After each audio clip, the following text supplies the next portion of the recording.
Bueno, vamos entonces a hablar hoy a continuar con Sócrates. Sócrates es uno de los filósofos más conocidos de la antigüedad. Es griego, siglo IV antes de Cristo, en Grecia, en la ciudad de Atenas. Puntualmente, nosotros tenemos en los libros que nace en el 470 antes de Cristo y muere en el 399 antes de Cristo. Vive en la ciudad de Atenas,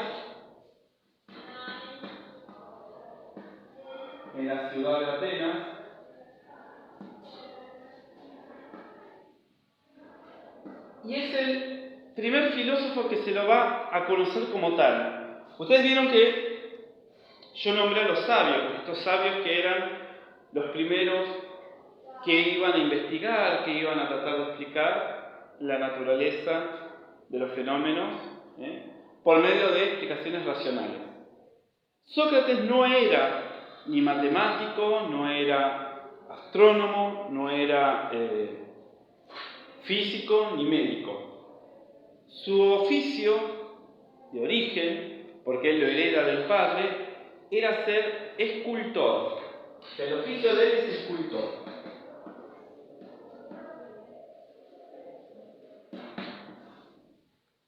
Se dedicaba a una actividad que era una actividad manual, que no era bien visto en ese tiempo para los griegos las actividades manuales. A ver, dentro de la cultura griega o cómo se manejaban, ellos creían que si vos tenías que sobrevivir o mantenerte utilizando las habilidades manuales, como ser un carpintero, ser un albañil, ¿no? Ser un zapatero, no era una forma de vida digna, o al menos no tenía el valor que se le creía en la época de los griegos, en la época de Sócrates. Vos tenías que tener, como para ser reconocido como un ciudadano con todas las de la ley, tenías que tener un estilo de vida que no necesitaras tener que vivir de tu trabajo.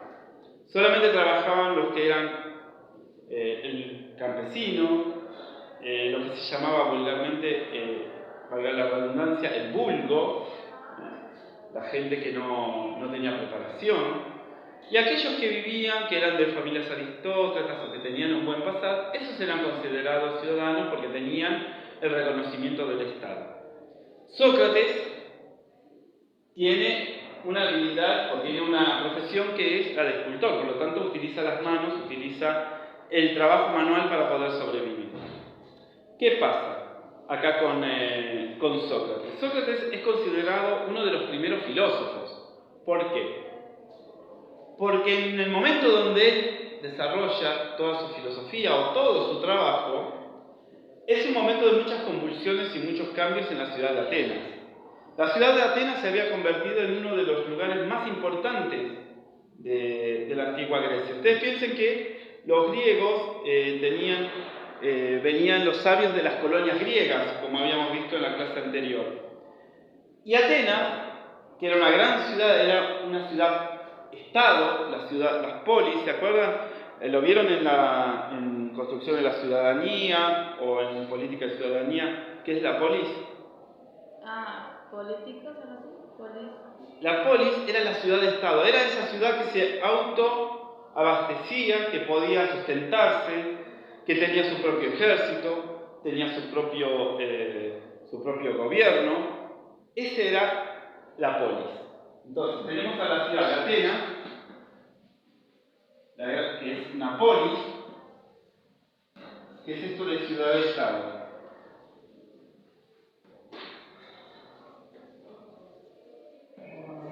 De este momento, Atenas empieza a crecer, empieza a ser importante. Y no solo eso, sino que en ese momento, Atenas empieza a ser una de las ciudades más importantes gracias al gobierno del rey Pericles. El gobierno del rey Pericles. ¿Dónde ubicamos al rey Pericles? Un tiempo antes que Sócrates, siglo V. antes de Cristo. Pericles llega al gobierno y decide hacer algo diferente de la ciudad de Atenas. Las ciudades-estados que existían en ese momento, Tebas, Delfos, Esparta, que es la más conocida, que la habremos visto en algunas películas, se dedicaban a la guerra, se dedicaban a conquistar, se dedicaban a fortificar la ciudad-estado. Cuando llega Pericles al gobierno, él decide mirar hacia adentro y rompe con la idea de que Atenas tenía que ser una ciudad militar. Si bien tenía su ejército y si tenía que entrar en combate, entraba, a él le importaba embellecer y hacer crecer a la ciudad de Atenas como un lugar cultural. ¿Y qué hace? Invita a todos aquellos que sean sabios, astrónomos, arquitectos, escultores, a que vengan a la ciudad y que con su trabajo embellezcan esta ciudad y la conviertan en la envidia de las ciudades vecinas. Y lo logra. En el gobierno de Pericles, en su reinado, es conocido como el siglo de oro de la ciudad de Atenas, donde va a haber grandes edificios, el Partenón, conocido en fotos que tenemos, ¿no? El Partenón, donde estaba la estatua de la diosa Atenea, que se lo ve en la cima de la loma donde se encuentra la ciudad de Atenas, calles empedradas, edificios, y algo importante, van a haber esculturas en las calles. Uno cuando hace una representación o ve fotos, o al menos representaciones de la ciudad de Atenas, ve esculturas, ve mucho arte en la calle. Bueno, esa era la preocupación de Pericles. Y una de las cosas que le va a dar mucho pie Pericles es a las obras de teatro. Y principalmente construye, o hace construir, el anfiteatro. ¿Saben qué es el anfiteatro? ¿Qué forma tiene un anfiteatro? Es redondo, ¿no? Es circular, ¿no? El anfiteatro es circular, suele ser así, circular. Y acá abajo está el escenario y acá están las gradas, ¿no? Donde se sentaba la gente y el escenario está abajo. Acá es donde está el escenario. ¿Para qué? Para que haya una buena visión de todos los espectadores y una buena audición, una buena acústica. Pero ¿por qué es importante el anfiteatro, más allá por una cuestión de representar obras de teatro? Porque era una forma pedagógica para ese tiempo. Era invitado, por ejemplo, 1 o 2 veces al año, se permitía o se podía hacer obras de teatro o tragedias. ¿Qué se representaban acá? Se representaban las tragedias. Bueno, les decía, era importante porque se representaban las tragedias y las comedias. Yo les estoy contando esto porque es para que veamos por qué entra en escena Sócrates y por qué fue importante. Se representaban las tragedias y las comedias, y ya como les dije, tenían un fin pedagógico, un fin de enseñanza. ¿Qué era lo que se representaban en las tragedias griegas? Los conflictos y la vivencia de los dioses, los semidioses, o sea, los héroes, y los hombres. Y usualmente los hombres eran los nobles. Entonces vos, por medio de esta representación, mostrabas al campesino, al ciudadano ateniense, lo importante que es cumplir con el destino. No podés torcer el destino. Vos naciste para algo y tenés que cumplir y desarrollar esa función por la cual naciste. Edipo Rey, por ejemplo, es una de las tragedias más comunes y más famosas que se representaba, donde mostraba que el destino no se podía torcer. Por más de que los reyes de Tebas hayan descubierto que el hijo iba a matar al padre e iba a tomar a la madre como esposa, quisieron torcer eso, deshaciéndose del bebé, etc., pero después, por circunstancias de la vida, vuelven a cruzarse y se cumple lo que la pitonisa, lo que el oráculo de Delfos había anunciado. Entonces, claro, quedaban todos mirando estupefactos el ciudadano mirando la representación, y entendía que el destino era una fuerza que ni siquiera los dioses podían torcer, que sí o sí se tenía que cumplir.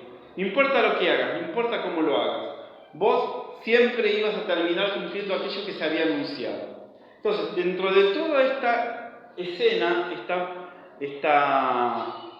este contexto, nace Sócrates, vuelvo a repetir, en el 470 y al 399 a.C. Escultor, casado con una señora que el mismo Sócrates va a decir que era de carácter difícil. Su esposa se llamaba Xantipa, con X, Xantipa. Inclusive hay filósofos que cuando hacen el recuento o hacen la explicación de la vida de Sócrates, dicen que con ella Sócrates decía o anunciaba que el día que los reclamos de Xantipa no le afectaran el ánimo, no le afectaran su forma de vivir, en ese momento habría alcanzado la máxima sabiduría. ¿Cuál es la máxima sabiduría que pregonaba Sócrates?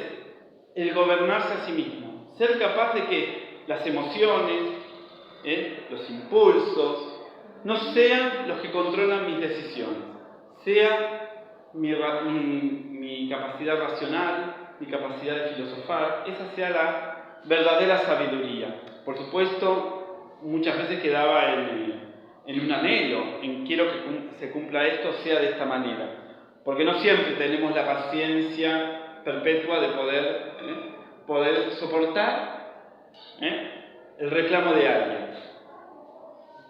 Borro esto para que continuemos con Sócrates, que tengo que fijar un par de cositas más.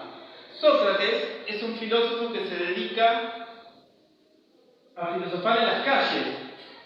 Él en las calles va a filosofar, no va a tener un lugar físico, no va a tener una escuela, como lo va a tener en su momento Platón o Aristóteles. Él va por las calles, con lo cual era también difícil encontrarlo. ¿Dónde lo ubicabas? En el mercado, cerca del puerto, quizás, lugares donde había mucha afluencia de gente. Entonces, Sócrates era un filósofo que deambulaba, no era un filósofo estático. Entonces también era difícil encontrarlo. Sus discípulos tenían que ponerse de acuerdo con él dónde lo iban a ubicar cuando él empieza a tener discípulos. Sócrates empieza a dedicarse a la filosofía porque cuentan que un amigo de él fue al oráculo de Delfos. Vieron que los griegos, en alguna vez, les cuento, una vez en la vida, alguna vez era habitual que se dirijan al oráculo de Delfos para poder preguntarle cuál era mi destino. Ustedes vean que tenían mucha fijación con esto. El destino tenía que ser algo que yo lo tenía que saber para poder cumplirlo. Es hoy en día, como diríamos, como hablamos hace un rato, ¿cuál es mi vocación? ¿Para qué nací? ¿Qué es lo que me gustaría hacer? Bueno, este amigo va y le pregunta al oráculo, ¿quién es el hombre más sabio de Grecia? Y el oráculo contesta, el hombre más sabio de Grecia es Sócrates. Cuando llega Sócrates le dice, mirá, el oráculo me dijo que sos vos el hombre más sabio. Y Sócrates estaría viendo alguna estatua o algo y le dice, ¿yo el más sabio? Si yo solo sé que no sé nada, yo reconozco mi propia ignorancia, ¿cómo va a decir el oráculo que yo soy el más sabio?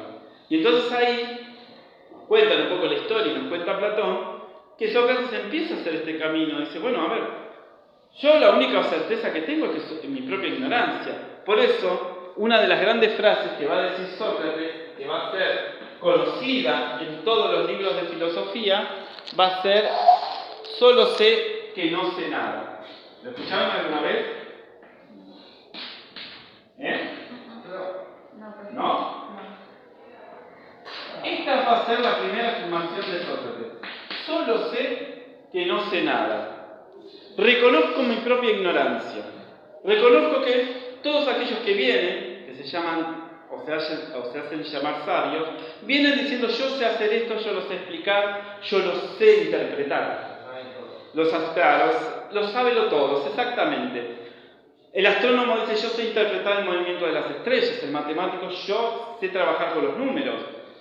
Sé cómo combinarlos, sé cómo resolver los problemas. El físico sé el movimiento de los cuerpos, el movimiento de las leyes de la naturaleza. el político, yo sé hablar al público, sé cómo manejar las masas, como diríamos si usáramos un término marxista. Entonces, ahí tenés que Sócrates se encuentra y se reconoce a sí mismo como ignorante, como solo sé que no sé nada, como una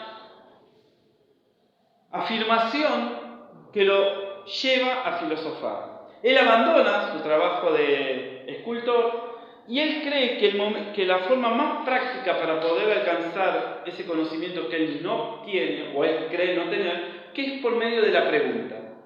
Por medio de un método llamado el método de la pregunta. Que él le va a dar un nombre, que yo ahora lo voy a anotar, que es ir preguntando a cada uno por su oficio. Por ejemplo, si Sócrates viniera y entrara, para él yo sería un sabio, alguien que tiene alguna información, valga, no quiero llenarme con alguna, hacerme el que tiene ese título, pero bueno, para él, si entrara Sócrates ahora, para él yo sería un sabio, que está enseñando algunos temas. Y me empezaría a preguntar, ¿qué es lo que enseñás?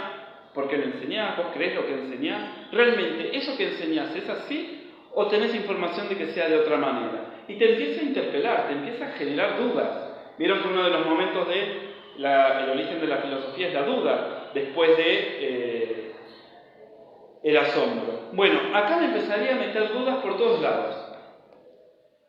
Él va a decir que ese trabajo que él va a utilizar, el de preguntar, va a ser un trabajo que va a heredar de la madre. El padre ya sabemos que era escultor, porque era tradición en Grecia que los hijos hicieran el trabajo de los padres, no tenían mucho por elegir. Si tu papá era escultor, ibas a ser escultor. Si tu papá era camionero, ibas a ser camionero. No tenías mucho para elegir. Era como una regla social que se iba a cumplir. Era ese destino del que hablamos, ¿no? Entonces, Sócrates dice, yo en realidad esta habilidad o esta afición de preguntar y de hacer que la persona se dé cuenta que si sabe o no sabe, o si sabe pero no se daba cuenta de ese conocimiento, lo pueda hacer consciente, él dice que lo hereda de la madre, que era partera. Hoy en día no existen muchas parteras porque hoy los chicos nacen en las clínicas o en los hospitales, pero antes, y más en la época de Sócrates, siempre había en el barrio esa mujer que tenía la habilidad de ser partera, o matrona, se llamaba matrona. Esta que va a ayudar a dar a luz al bebé. Se llamaban cuando la mujer estaba a punto de parir y esta mujer asistía a la parturienta. Entonces él dice, yo heredé esto de mi madre, el oficio de dar a luz las ideas. Entonces, una de las cosas que va a decir Sócrates es que él ayuda a dar a luz las ideas, con lo cual me está dando una información. Para Sócrates, según nos cuenta Platón, su discípulo, el conocimiento no es de afuera hacia adentro, no es algo como está pasando ahora, ¿no? Ustedes están aprendiendo algo que yo les estoy enseñando. Para Sócrates, ustedes tienen ese conocimiento interior, dentro, al momento de nacer. Por eso se llama que es un conocimiento innato, antes de nacer. Lo que pasa es que ustedes no tienen los recursos para sacarlo conscientemente a la luz. Entonces necesitan de un interlocutor, de alguien que oficie de partero de las ideas. Entonces Sócrates va a decir, yo soy el que va a oficiar esa función. Soy el que da a luz, o el que ayuda a dar a luz las ideas. Entonces Sócrates nos va a decir que ayuda a dar a luz las ideas. Y se va a llamar dentro de la filosofía de una manera este acto de ayudar a dar a luz las ideas. Él lo va a llamar mayéutica. La mayéutica va a ser la función o la acción de Sócrates para hacer dar a luz las ideas. Entonces se va a llamar mayéutica. Se escribe así, mayéutica. Si lo buscan en internet, si ponen solamente la palabra mayéutica, les va a saltar información, que es Sócrates, el autor, el que va a promover la mayéutica. También nos va a decir muchas cosas Sócrates. Sócrates va a estar muy pendiente y va a estar muy obsesionado con la idea del ciudadano ateniense, con la función del hombre, el ciudadano ateniense. Hasta ahora, los griegos tenían una visión cosmológica. ¿Se acuerdan que cosmológica, lo habíamos visto en la primera clase, tiene que ver con preguntarnos y tener la mirada puesta en el universo, en el afuera? Con Sócrates, la pregunta o la filosofía o la sabiduría va a dejar de estar mirando el afuera. Va a empezar a preguntarse por el hombre y va a tener una visión antropológica con Sócrates. Nos vamos a volver a nosotros mismos. Ya no nos va a importar el universo, nos va a importar lo que hace el hombre. Antropológico significa estudio del hombre o reflexión sobre el hombre. Es una disciplina que se estudia en la universidad, que vamos a tener antropología en próximas unidades. Pero deja de preguntarse por el universo. Ahora lo importante es el hombre y lo que hace el hombre. Por lo tanto, a partir de Sócrates, la pregunta y la preocupación va a ser ¿qué hace el hombre y por qué lo hace? Y va a tener una visión más acerca de lo ético, lo moral, lo bueno, lo malo, las conductas. Por eso cuando a partir de Sócrates se empieza a preguntar sobre la ciencia, no se van a preguntar sobre el universo, se van a preguntar sobre el hombre. Entonces la ciencia la van a asociar más a la ética. Eso es algo que después lo vamos a ver, pero es una introducción. Vémoslo, la posición tan radical que va a tener Sócrates y qué importante va a ser para el momento de la filosofía en la ciudad de Atenas. Y como era importante y es importante la conducta del hombre y el hombre en su función como ser moral, que a partir de Sócrates la primera pregunta que se van a hacer y lo que más difícil va a plantearse para el ser humano de responder va a ser la pregunta ¿conócete a ti mismo? O la fijación por conócete a ti mismo. Con Sócrates aparece conócete a ti mismo. Va a ser la pregunta más difícil, porque hasta ahora era fácil, mirábamos el afuera. Tratemos de explicar el crecimiento del árbol, tratemos de explicar el movimiento de las estrellas. Si bien era complicado y era difícil y era complejo, pero era poner la mirada en el afuera. Ahora lo más difícil es tratar de explicar quiénes somos.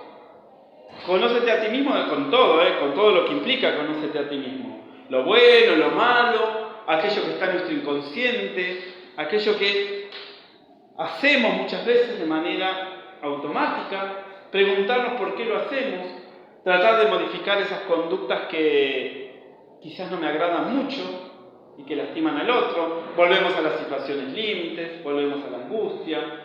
Conócete a ti mismo. Es un planteo, una pregunta que nos va a hacer Sócrates. ¿Vos te conocés?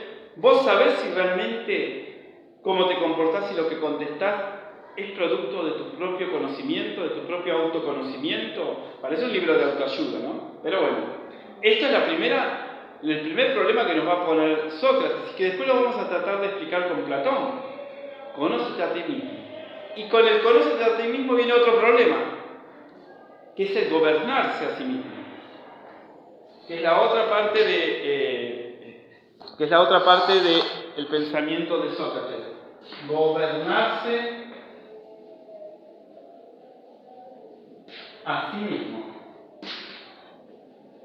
Yo acá tengo que ser capaz de ver qué es lo que soy capaz de lograr.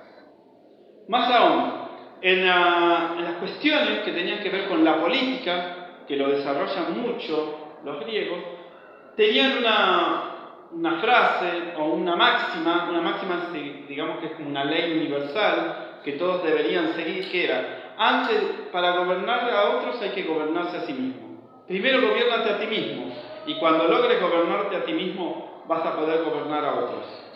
Primero viene el autoconocimiento con el conócete a ti mismo, seguido del gobiérnate o gobernarse a sí mismo. Y cuando logras eso, podés estar en condiciones de gobernar a terceros, gobernar a otros. Digamos, queda en un planteo filosófico y en una invitación que nos hace Sócrates.